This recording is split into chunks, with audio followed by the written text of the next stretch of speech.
Student, welcome to my channel student tutorial. I am Shabnam Khan.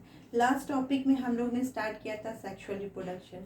Sexual reproduction में हम लोगों ने पार्ट्स पढ़ लिए, मेल रिप्रोडक्टिव सिस्टम को कम्प्लीटली देखा, फिर फीमेल रिप्रोडक्टिव सिस्टम को कम्प्लीटली देखा, फिर किस तरह से उसका फर्टिलाइजेशन की प्रोसेस होती है उसको हम लोगों ने देखा। फिर लास्ट का जो वीडियो था उसमें हम लोगों ने देखा कि एक तो दो कंडीशन अप्लाई होती है फीमेल रिप्रोडक्टिव और जो स्ट्रक्चर होता है उसके अंदर। एक वो होता है जिसमें एग फर्टिलाइज हो जाए, यानी जब एग प्रेजेंट हो अपने टाइम पे और स्पर्म भी उसी टाइम पे वहाँ पे प्रेजेंट हो और दोनों में फर्टिलाइजेशन हो जाए और जायगोट का फॉर्मेशन हो जाए। जायगोट जो होता है रिपीटेडली डिवाइड करता है, एम्ब्रियो बनाता है। जब एम्ब्रियोनिक स्टेज में कंडीशन में रहता है फिटस, तो वो आके कहाँ पे अटैच हो जाता है, वो यूटेरस के वॉल एंडोमेट्रियम में आके अटैच हो जाता है। ठीक है, वहाँ से वो शुरू करता है प्लेसेंटा बनाना। प्लेसेंटा का प्रोजेक्शन जो होता है वो यूट्राइन वॉल में होता है, जो मदर के बॉडी से अटैच होती है और सारा का सारा न्यूट्रिशंस और ऑक्सीजन, कार्बन डाइऑक्साइड का एक्सक्रीशन सारा का सारा वो मदर से लेती है और बॉडी में यूज़ करके जितना भी एक्सक्रीटा या एक्सक्रीशन चीज़ें रहती हैं या कार्बन डाइऑक्साइड रहता है उसको बॉडी से बाहर निकालती हैं। ये कंडीशन थी जिसमें एग फर्टिलाइज हो जाता है। अब सेकेंड कंडीशन के बारे में भी हम लोगों ने पढ़ा था कि what happen when the egg is not fertilised. तो क्या होता है, वो कंडीशन होती है जिसको हम मेंस्ट्रुएशन कहते हैं। मेंस्ट्रुएशन जो होता है, क्या होता है कि जब ओवा जो होता है, मैचुरेशन हर मंथ होता है। कभी एक ओवरी से मैच्योर होके आता है फॉलिकुलर ट्यूब में या ओविडक्ट में, या दूसरे ओवरी से मैच्योर होके नेक्स्ट मंथ में आता है ओविडक्ट में। ठीक है, अब उसका एक टाइम पीरियड्स होता है। ठीक है, उस जिस टाइम पे आएगा उस टाइम पे स्पर्म वहाँ पे प्रेजेंट है तो फर्टिलाइजेशन की प्रोसेस होने का पॉसिबिलिटी है। अगर बाई चांस वहाँ पे वो प्रेजेंट नहीं है तो क्या पॉसिबिलिटी होगा, अब एक तो वहाँ पे रह नहीं जाएगा, तो एक को बॉडी से तो निकल नहीं है, तो क्या होगा, एक ओविडक्ट से होता हुआ यूटेरस से होता हुआ बॉडी से बाहर निकल जाएगा। पर जो यूट्राइन वॉल है यानी यूटेरस की वॉल है, वो हर मंथ अपनी प्रिपरेशन रेडी रखती है, अपने वॉल को फिटस के अटैचमेंट के लिए, एम्ब्रियो के अटैचमेंट के लिए पूरा रेडी रखती है। वो ब्लड्स वेसल्स का सप्लाई हाईली रखती है, सॉफ्ट टिश्यूज बनाती है, और जो भी उसका एंडोमेट्रियम वॉल होता है वो पूरी तरह से फिटस को एम्ब्रियो को कैप्चर करने के लिए या एम्ब्रियो के अटैचमेंट के लिए वो फुल्ली रेडी रहता है, हर मंथ रेडी रहता है। बट जब एग फर्टिलाइज नहीं होता है तो एग सीधे वहाँ पे ना जाकर, यानी एंडोमेट्रियम की वॉल से अटैच ना होके बॉडी से बाहर निकल जाता है। जब वो बॉडी से बाहर निकल जाता है तो क्या होता है भाई, अब उस जो एंडोमेट्रियम की वॉल है उसको अब कोई ज़रूरत नहीं है, मतलब उसका कोई भी यूज़ नहीं है ना, क्योंकि अब यहाँ पे एम्ब्रियो तो आके अटैच होना नहीं है, प्लेसेंटा का फॉर्मेशन होना नहीं है, मदर से उसको कुछ फूड चाहिए नहीं, तो अब वॉल का या ब्लड हाईली जो blood supply wall soft tissues के बने उनका कोई यूज़ नहीं है। तो क्या होता है, वो भी शेड ऑफ होते हैं, शट डाउन होते हैं। एंडोमेट्रियम वॉल जो होती है, जो प्रिपेयर हुई रहती है एम्ब्रियो के अटैचमेंट के लिए, वो भी शट डाउन हो जाती है और ब्लड्स के फॉर्म में यानी ब्लीडिंग के फॉर्म में वो बॉडी से ओवम के साथ ही बाहर निकल जाती है। ये प्रोसेस 3 to 5 डेज का प्रोसेस होता है जो हर मंथ में होता है। ये कंडीशन हम लोगों ने दोनों पढ़ ली, एक फर्टिलाइजेशन के प्रोसेस में भी पढ़ ली कि अगर फर्टिलाइज हो गया तो क्या प्रॉब्लम, क्या चीज़ें होंगी बॉडी में, क्या चेंजेस होंगे, और अगर नहीं फर्टिलाइज हुआ तो उस कंडीशन में भी हम लोगों ने पढ़ लिया। अब आते हैं दो नए टर्म्स जो होते हैं जो मैच्योरेशन साइकिल से ही रिलेटेड है, उसको भी हम लोग जान लें, क्योंकि कंप्लीट किसी भी टॉपिक का स्टडी इज़ वेरी इंपॉर्टेंट। तो यहाँ पे दो ऐसे टर्म्स थे जो हम लोग ने लास्ट वीडियो में कवर अप नहीं कर पाए थे, तो आज हम उसको कवर करेंगे। तो let's begin the video. Okay, first term है मेनार्च। मेनार्च क्या टर्म है, क्या है इसका मतलब, चलो हम देखते हैं। The first menstruation begin at puberty is called menarche, यानी जब कोई भी गर्ल 11 to 13 तक उसकी प्यूबर्टी जब आना स्टार्ट हो जाती है तो उसमें जब फर्स्ट उसका मैचुरेशन स्टार्ट होता है उसको हम मेनार्च बोलते हैं। समझ में आ रही बात कि जब भी कोई भी गर्ल 11 to 13 ईयर्स के बीच में इस एज में, जो जिस एज में आप लोग हो उस एज की बात कर रही हूँ, वो आप लोग का एक प्यूबर्टी पीरियड है जहाँ पे ये चीज़ स्टार्ट हो जाती है। तो मैचुरेशन जब स्टार्ट होता है तो मैचुरेशन का जो फर्स्ट आता है, फर्स्ट मंथ में जो शुरू होता है प्रोसेस बॉडी में होता है, उसको हम मेनार्च बोलते हैं। तो it is the first maturations begin at the puberty is called a menarche. समझ में आया? यानी फर्स्ट को हम बोलेंगे मेनार्च। अब जो लास्ट अब ख़त्म होने को क्या बोलते हैं, ये देखो, menopause. The permanent stoppage of maturation in a women is called menopause. यानी मेनोपॉज वो कंडीशन है जब ये मैचुरेशन की जो साइकिल है, जो हर मंथ का ये जो प्रोसेस है, वो कम्प्लीटली और परमानेंटली बंद हो जाता है, स्टॉप हो जाता है। ठीक है, अब किसी भी वुमेन में इस तरह का प्रोसेस नहीं होता है, क्योंकि देखो मैंने स्टार्टिंग में बताया था कि हम जो भी गर्ल बेबी बॉर्न होती है उसको एक मतलब एक अमाउंट में उसकी बॉडी में ओवा जो रहता है वो एक अमाउंट में उसकी ओवरी में रहता है। जब प्यूबर्टी आती है तो वो ओवर टाइम हर मंथ में मैच्योर होता है और बॉडी से बाहर निकलता है, यानी ओवरी से बाहर निकलता है। अगर वो फर्टिलाइज हो गए तब भी वेल एंड गुड, नहीं हुआ तब भी वो बॉडी से ओवरी से बाहर मैच्योर होके हर मंथ निकलेगा। तो फ्रॉम प्यूबर्टी टू, मतलब प्यूबर्टी का जो एज होता है 13, अगर मान लो हम मानते हैं, तो 13 से लेके 45 या 50, क्योंकि देखो हर पर्सन की बॉडी अलग है, तो उस अकॉर्डिंग किसी में पहले प्यूबर्टी आ जाती है, किसी में बाद में आती है, किसी में मेनोपॉज जो होता है वो पहले हो जाता है, किसी में बाद में होता है। तो ये एक टाइम ड्यूरेशन हम लोग थोड़ा रखते हैं 45 to 50 ईयर्स। इस एज में मैचुरेशन साइकिल जो होती है फुल्ली स्टॉप हो जाती है, कम्प्लीटली स्टॉप हो जाती है, परमानेंटली स्टॉप हो जाती है। उसके बाद कोई भी इस तरह की चीज़ें उस वुमेन में नहीं दिखती है। तो मेनोपॉज इज द कंप्लीट और परमानेंट स्टॉपेज ऑफ द मैचुरेशंस। ठीक है, इसके किस एज में होती है? 45 to 50 ईयर्स में होती है। यानी मेनार्च जो है it is a beginning of maturation at the age of puberty, or menopause is a end of the maturations at the age of 45 to 50 years. Understand कि मेनार्च फर्स्ट स्टार्टिंग जो first maturation हुआ है वो किसी भी girl में at the age of puberty, उसको menarche बोलेंगे। और menopause is a permanent stoppage of the maturation cycle in a women. ठीक है, इसका एज ड्यूरेशन जो होता है 45 to 50 ईयर्स होता है। ये जो है 45 to 50 ईयर्स एज ड्यूरेशन होता है। पर्सन टू पर्सन ये चेंज होता रहता है, डजेंट मैटर, बट ये एक लिमिट हम लेके चलते हैं। तो ये दो टर्म्स से जो मैचुरेशन साइकिल से रिलेटेड थे, एक मेनार्च और दूसरा मेनोपॉज। अब ये जो फर्टिलाइजेशन और जो हम लोगों ने पढ़ा सेक्सुअल रिप्रोडक्शन का प्रोसेस यहीं पे ख़त्म होता है। अब हम लोग आते हैं रिप्रोडक्टिव हेल्थ पे, न्यू टॉपिक और बहुत इम्पॉर्टेंट टॉपिक। अगर मैं बात करूँ तो this is a very important topic and so many disease related to this topic. और बहुत से डिसीज़ तो बहुत क्यूरेबल नहीं है, मतलब उनके इलाज नहीं है या वो पूरी तरह से ठीक नहीं हो पाती, और बहुत से हो जाते हैं। तो वो ऐसे कौन से डिसीजेज हैं वो भी हम देखेंगे। तो हम पढ़ते हैं आज रिप्रोडक्टिव हेल्थ। रिप्रोडक्टिव हेल्थ, अगर हम ये क्वेश्चन पूछे कि हेल्थ से क्या आप समझते हो, हेल्थ या किसी पर्सन को हम हेल्दी कब बोलते हैं?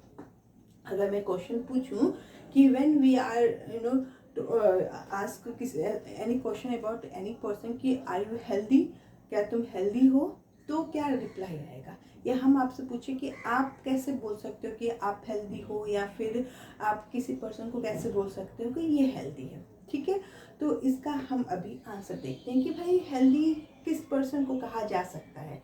क्या जो बहुत हैंडसम दिख रहा है, या बहुत डैशिंग दिख रहा है, या बहुत अच्छे से बात कर ले रहा है, या बहुत अट्रैक्टिव है। जनरली लोग इसी को बोलते हैं ना हेल्दी, या उसकी बॉडी शॉडी है, अच्छे खासे बॉडी बिल्डर्स वगैरह जो दिखते हैं, जिम उम करते हैं लोग, उनको भी कहेंगे अरे ये बहुत हेल्दी है, देखो इसकी बॉडी है, मसल्स वगैरह है, काफ़ी फिट है। फिटनेस, आज का फिटनेस क्या है, काफ़ी ट्रेंड में है कि फिटनेस फ्रीक लोग होते हैं, अपनी बॉडी को बहुत मेंटेन करके रखते हैं। तो आप क्या उनको हेल्दी बोलोगे? बहुत से लोग बोलते भी हैं कि अरे यार वो बहुत हेल्दी है, उसकी बॉडी बहुत फिट है। ठीक है। बट अगर साइंस की लैंग्वेज में देखा जाए तो हेल्दी की डिफिनेशन या रिप्रोडक्टिव हेल्थ की जो हम बात करें उसकी डिफिनेशन थोड़ी अलग है। देखो क्या है, health is a state of complete physical, mental and social well-being and not merely the absence of disease। यानी जो ये जो डिफिनेशन है ये WHO ने दी हुई है कि हम किसी पर्सन को हेल्दी तब बोलेंगे जो वो फिजिकली, मेंटली और सोशली फिट हो, यानी इन तीनों ही केस में वो टोटली फिट हो। फिजिकली यानी हम जो फिटनेस की बात कर रहे हैं, हेल्दी खाता हो, टाइमली उसका मतलब वो टाइमली अपना सारा काम करता हो, अर्ली उठता हो, अर्ली सोता हो, तो एक जो टाइमिंग है ना, पंक्चुअलिटी, इट्स वेरी इंपॉर्टेंट। तो जो हेल्दी पर्सन है वो हेल्दी खाता हो, हर न्यूट्रिशन को लेता हो, अच्छे से टाइमली उस चीज़ को लेता हो, खाता हो, सोता हो, उसका हर चीज़ एक फिट टाइम टेबल में फिट हो, ठीक है। ये हो गया फिजिकल, यानी फिजिकली हम फिट हैं, हमें कोई बीमारी नहीं है, हम अच्छे से न्यूट्रिशन ले रहे हैं, हर न्यूट्रिशन को अच्छे से वाटर ड्रिंक कर रहे हैं, अच्छे से वाटर ड्रिंक कर रहे हैं, तो ये सब जो है क्या है, फिजिकल में आता है, ठीक है। उसके बाद है मेंटल हेल्थ की बात करें तो मेंटल हेल्थ यानी वो पूरी तरह से टेंशन या किसी तरह के प्रॉब्लम या किसी तरह के ओवर टाइमिंग जो वर्क होते हैं, रात भर लोग जग जग के काम करते हैं, काम का लोड होता है, ऑफिस का लोड होता है, फैमिली का प्रेशर होता है, किसी भी टाइप का टेंशन होता है, स्ट्रेस होता है, इस सब से फ्री हो। अगर हम मेंटल हेल्थ की बात करें, डिप्रेशन में ना हो, आजकल डिप्रेशन भी एक डिसीज़ है, मेंटल कह सकते हैं, तो ये सब चीज़ों में ना हो, तो mental health is also a very important health. ये नहीं कि हम फिजिकली फिट हैं, हमारी बॉडी बड़ी स्लिम ट्रिम है तो हम बहुत अच्छे दिख रहे हैं, that is not important. It is a part of a healthy person, but it we don't say that कि it's a healthy person because it is a physically fit. This person is physically fit because that's why he is a healthy या she is a healthy। हम ये चीज़ नहीं कह सकते हैं क्योंकि physically fit है, बट क्या वो मेंटली फिट है, क्या वो किसी भी टाइप के प्रेशर से फ्री है, स्ट्रेस से फ्री है, ठीक है। तो ये चीज़ भी बहुत इम्पॉर्टेंट है कि the person should be physically fit, mentally fit, यानी वो टेंशन फ्री हो, स्ट्रेस फ्री हो, किसी भी टाइप के वर्क लोड या फिर ओवर टाइम या बहुत सी जो डेली यूज़ में हम चीज़ें करके अपने आप को टेंशन और स्ट्रेस देते हैं, उन सब से वो मेंटली भी फ्री हो। उसके बाद आते हैं सोशल मतलब कि हम अब, क्योंकि हम लोग सोशल एनिमल हैं, सोशल पर्सन है, हम लोग एक सोसाइटी में रहते हैं, हम लोग एक फैमिली में रहते हैं, तो क्या है उस फैमिली में, अब ये तो है नहीं कि भाई हम अपने एक रूम में रहें, बाहर क्या हो रहा है कोई मतलब नहीं, किसी से मिलना नहीं, किसी से जुलना नहीं, किसी से बातचीत नहीं है, ये भी सही नहीं है। अगर हम एक सोशल पर्सन है, सोशल ह्यूमन बीइंग है, तो हमें सोशली इंटरेक्ट भी होना चाहिए। दैट इज़ वेरी इंपॉर्टेंट कि हम सोशली लोगों से इंटरेक्ट करें, लोगों से बात करें, उनकी प्रॉब्लम सुने, अपनी प्रॉब्लम बताएं, उनके सलूशन निकालें। तो एक क्या होता है, इंटरेक्शन इज़ वेरी इंपॉर्टेंट। अभी जो है मोबाइल फ़ोन आ जाने से ये सारी चीज़ों से हम क्या होते हैं, पूरे टाइम फ़ोन और अपने ही में बंद रहते हैं। ऐसा नहीं होना चाहिए। वी शुड गो आउटसाइड, लोगों से इंटरेक्ट करें, लोगों से बात करें। आजकल जो जर्नल चीज़ें, जो अभी बहुत से टॉपिक ऐसे हैं जिस पे हम डिस्कशन कर सकते हैं, नई नई चीज़ें हम उनसे सीखते हैं, नई नई चीज़ों को हम कैच करते हैं, नई नई नॉलेज भी हमें मिलती है जब हम और लोगों से इंटरेक्ट करते हैं। तो दैट इज़ वेरी इंपॉर्टेंट कि social interaction is also a very important for a healthy person. अगर किसी एक हेल्दी पर्सन की बात करें तो he should be physical, mental and socially fit person, ठीक है। तो फिजिकल फिटनेस में हम लोगों ने देखा कि वो हेल्दी न्यूट्रिशन लेता हो, हेल्दी उसका डाइट हो, टाइम से सोना, टाइम से उठना हो, एक पंक्चुअलिटी हो।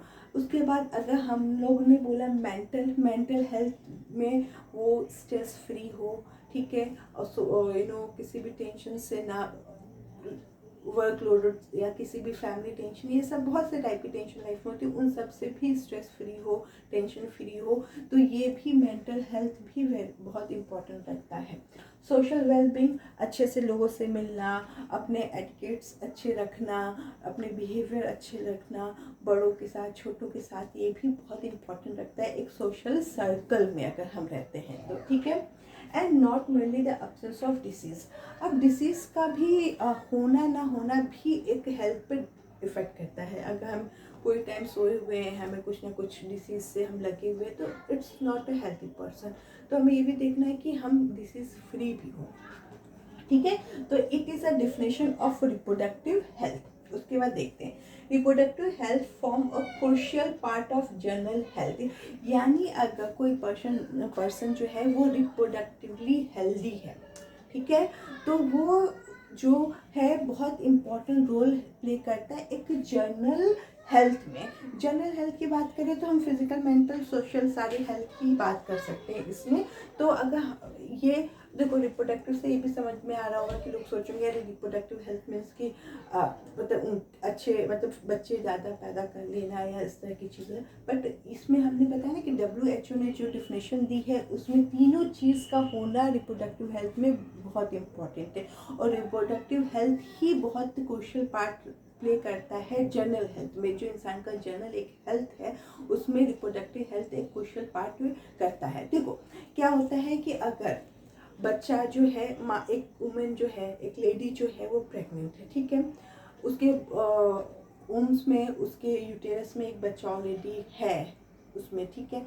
अब उसको लाइफ में बहुत टेंशन है, कभी किसी चीज़ का स्ट्रेस मिल रहा है, कभी किसी चीज़ का स्ट्रेस मिल रहा है, तो क्या होता है वो स्ट्रेस जब वो प्रेग्नेंट वुमेन ले रही है तो उसका इफेक्ट उसके बच्चे भी पड़ रहा है।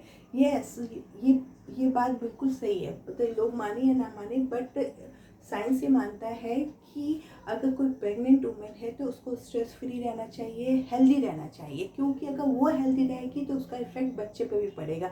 हम लोगों ने देखा था ना, प्लेसेंटा जो होता है वो मदर से अटैच होता है न्यूट्रिशन के लिए, हर एक चीज़ के लिए। तो अगर माँ के बॉडी में स्ट्रेस है, टेंशन है, माँ हेल्दी नहीं है, कोई डिसीज़ है, कोई प्रॉब्लम है, तो वो चीज़ बच्चों को भी इफ़ेक्ट करेगी जो उसके पेट में है।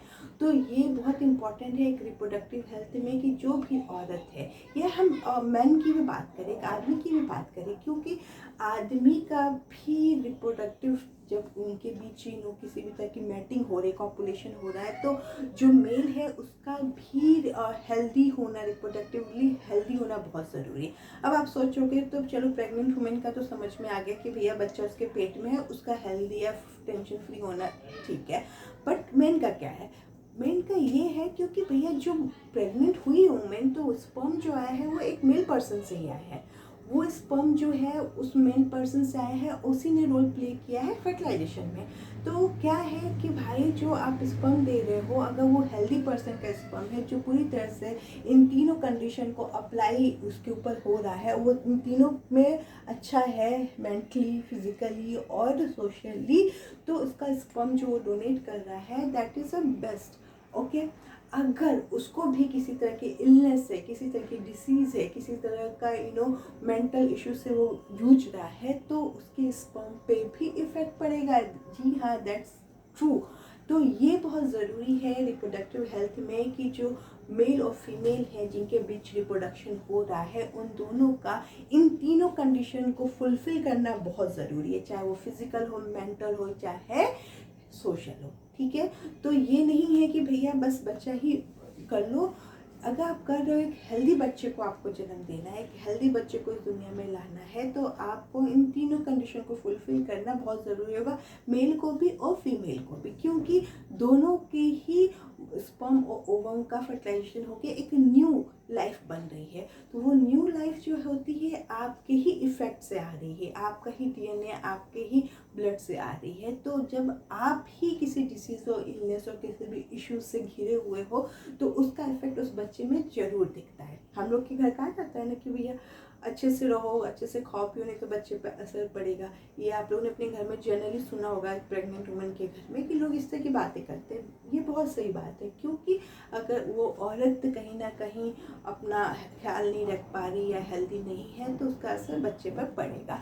तो reproductive health is very important in a general health, ठीक है। Reproductive health ensure a responsible, safe and satisfied reproductive life.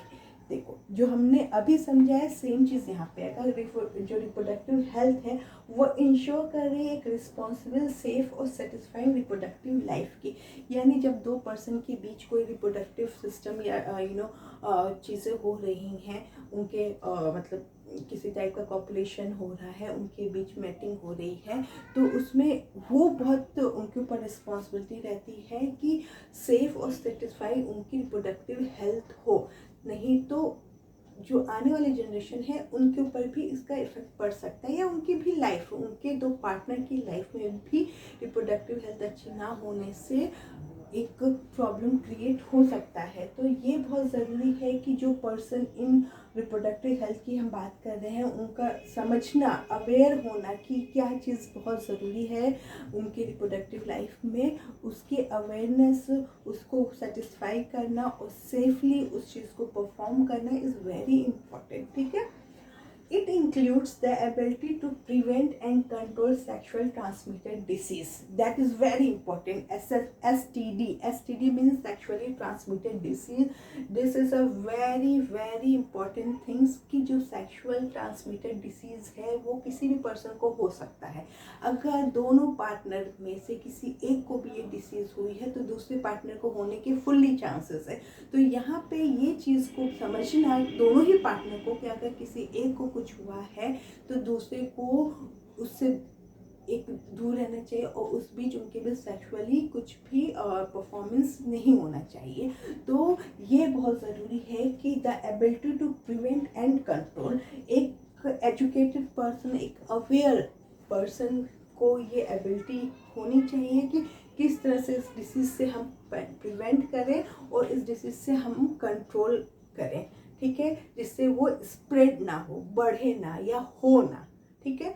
तो सेक्सुअली ट्रांसमिटेड डिसीज़ जो होता है कुछ तो क्यूरेबल है, कुछ नहीं भी है। जैसे एड्स आपने सुना होगा, acquired immuno deficiency syndrome AIDS, जो HIV वायरस से होता है। तो ये जो होता है क्यूरेबल डिसीज़ नहीं है। इसीलिए ये बहुत ज़रूरी है कि अगर कोई पर्सन किसी भी सेक्सुअल ट्रांसमिटेड डिसीज़ से उसको हुआ है तो दूसरे पर्सन को उससे थोड़ा दूर रहना चाहिए और उनके बीच सेक्सुअली कोई भी एक्टिविटी नहीं होनी चाहिए, क्योंकि इसमें पॉसिबिलिटी बहुत ज़्यादा हाई होती है ट्रांसफ़र होने की एक पार्टनर से दूसरे पार्टनर में। तो दैट इज़ वेरी इम्पॉर्टेंट कि रिप्रोडक्टिव हेल्थ किसी भी पर्सन की लाइफ में बहुत इंपॉर्टेंट रोल प्ले करता है, जिससे वो सेक्सुअली ट्रांसमिटेड डिसीज़ से इन्फेक्टेड ना हो पाए, ना ही उसका पार्टनर हो पाए। तो क्योंकि ये डिसीज़ जो होती है बहुत ज़्यादा पेनफुल होती है और बहुत इसमें पेन होता है, बहुत डिफरेंट टाइप्स के सिम्टम्स आते हैं जो बहुत ज़्यादा पेनफुल होते हैं। तो आई थिंक ये डिसीज़ ना ही हो तो बेहतर है। तो अभी तक मैंने जो समझाया आई थिंक समझ में आ गया होगा। मेनार्च और मेनोपॉज जो होता है ये तो बहुत सिंपल है। मेनार्च क्या है? फर्स्ट जो मैंस्ट्रुएशन, फर्स्ट जो प्यूबर्टी के टाइम दिखता है उसको हम मेनार्च बोलते हैं। किसी भी गर्ल्स में ये स्टार्टिंग में 13 to 15 के एज के बीच में प्यूबर्टी आती है, उसमें जो फर्स्ट मैंस्ट्रुएशन होता है that is called menarche. Menopause जो होता है, मेनोपॉज कम्प्लीटली और परमानेंटली स्टॉपेज होता है मैचुरेशन साइकिल का, जो आता है 45 to 50 के एज में। उसके बाद जो होता है रिप्रोडक्टिव हेल्थ, जो बहुत इंपॉर्टेंट है, बहुत ज़्यादा इंपॉर्टेंट है, इससे बहुत क्वेश्चन आने के चांसेस होते हैं। उसमें भी हमने बताया कि WHO जो होता है उसने एक डेफिनेशन दी हुई है कि एक रिप्रोडक्टिव हेल्थी पर्सन क्या होता है, जो मेंटली, फिजिकली और सोशली बहुत एक्टिव हो, बहुत इन तीनों में बैलेंस रखने वाला हो, ठीक है। उसके बाद जो पर्सन अवेयर होता है STD से यानी सेक्सुअल ट्रांसमिटेड डिसीज़ से, उसको पता रहता है कि डिसीज़ कितनी ज़्यादा प्रॉब्लमेटिक है, कितनी ज़्यादा पेनफुल है, उससे खुद भी बचता है और अपने पार्टनर को भी बचाता है। अगर बाई चांस किसी को हुआ है तो उसको भी क्योर उसका ढूंढेगा और खुद भी अपने को उससे दूर रखेगा। तो prevent and control is a very important thing for a sexually transmitted disease. ये कब कौन समझेगा? तब समझेगा ना जब वो पर्सन खुद रिप्रोडक्टिवली हेल्थी हो। तो ये चीज़ बहुत ज़रूरी है, रिप्रोडक्टिव हेल्थ किसी भी पार्टनर के लिए। तो अभी तक जो है वो आई थिंक आज मैंने बहुत छोटा टॉपिक लिए हैं, तो कंप्लीट हो गया होगा, समझ में आ गया होगा। रिप्रोडक्टिव हेल्थ को हम कल भी पढ़ेंगे, उसको कंटिन्यू करेंगे, देखेंगे कौन कौन से रिप्रोडक्टिव हेल्थ है, उनके क्या क्योर है, ठीक है, कौन कौन से डिसीज़ हैं इनफैक्ट जो बहुत ज़्यादा एसटीडी यानी सेक्सुअल ट्रांसमिटेड डिसीज़ जो होती हैं कौन कौन सी है, कौन सी वायरस से हो रही है, कौन सी बैक्टीरिया से हो रहे हैं, उनके क्या सिम्टम है और क्या किस तरह से क्योर हो सकता है पर्सन उससे, ये हम आने वाले वीडियोस में देखेंगे। तो अभी तक का जो टॉपिक है आई होप समझ में आ गया हो। कोई भी प्रॉब्लम, डाउट, क्वेश्चंस जो भी हो please ask in inbox, please message में इनबॉक्स, हम उसका आंसर करेंगे और आपके डाउट्स, क्वेश्चन सबका रिप्लाई करेंगे और सबको सॉल्व करेंगे, ठीक है। तो हमारे वीडियो को लाइक करें और चैनल को सब्सक्राइब करें। Thank you for watching.